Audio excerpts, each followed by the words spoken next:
J'ai une dernière question, Patrice. Finalement, le PCF vient de fêter ses 100 ans, il a même 101 ans. Est-ce que ça a encore du sens d'avoir un parti communiste français aujourd'hui?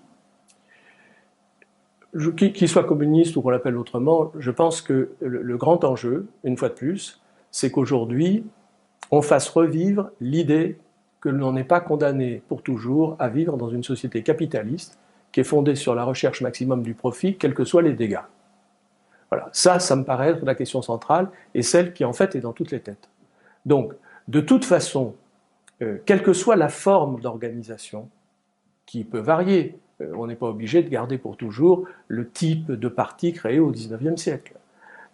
Quels que soient les noms qu'on lui donne, quelle que soit la dynamique qu'on veut créer, je crois qu'il faut absolument donner une dynamique à cette idée-là.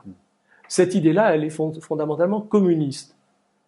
L'opposition au capitalisme, qui est au fond le règne du capital, c'est le communisme qui est le règne du commun. On peut utiliser les mots qu'on veut, mais ça revient à ça. Bon. Or, il faut arriver à engager un combat sur cette idée de passer du règne du capital au règne du commun. Voilà. Et ça, il faut donc que ça s'organise. Il n'y a pas de vie politique sans organisation, sans avoir nécessairement à rester aux formes verticales, centralisées, monolithiques du passé.